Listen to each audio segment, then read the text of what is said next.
മുനിഞ്ഞു കത്തുന്നു മിന്നാമിനുങ്ങുപോൽ ചിമ്മിനിക്കൂടകലയായി കൂരതോറും മലഞ്ചെരിവിൽ മഴ ചിന്നിത്തെറിക്കുന്ന ചായ്പിലൊറ്റയ്ക്കിരുന്നു ഞാൻ വഴിവക്കിൽ മിഴി നട്ടു കാത്തിരിക്കുന്നു.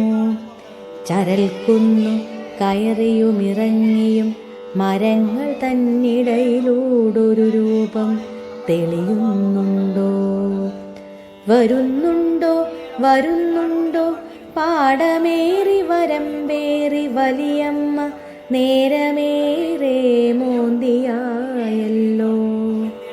സ്മരണയിൽ മണക്കുന്നു കൊതിയൂറും കൊയക്കട്ട മടിക്കുത്തിൽ ഭദ്രമായി പൊതിഞ്ഞു കെട്ടി.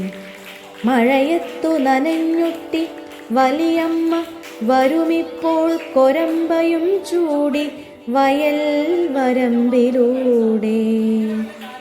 വലിയമ്മ വന്ന പാടെ പണിയിടങ്ങളിൽ നിന്നും കരുതിയ പലഹാരപ്പൊതി തുറക്കാൻ ഇറയത്തു മിഴി നട്ടു ചെറുമക്കൾ ഞങ്ങളന്ന് കൊതിയോടെ കാത്തിരുന്ന മധുരബാല്യം.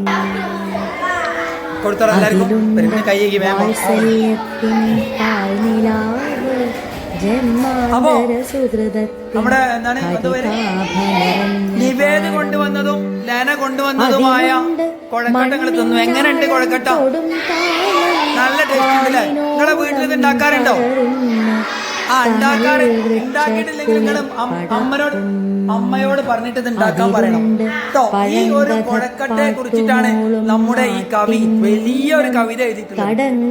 കണ്ടാ ചെറിയൊരു കുഴക്കട്ട, ഒരു കോഴിമുട്ടനെ വലിപ്പമുള്ള കുഴക്കട്ട അല്ലേ? പക്ഷെ അതിലെ കവിതയോ വലിയൊരു കവിതയാണ്. ബിരിയാണിന്റെ നീളത്തിലുള്ള കവിത ഉണ്ട് അല്ലേ? അപ്പൊ നല്ല ക്ലാപ്പ് കൊടുത്ത് രണ്ടാക്കും വേണ്ടിട്ട്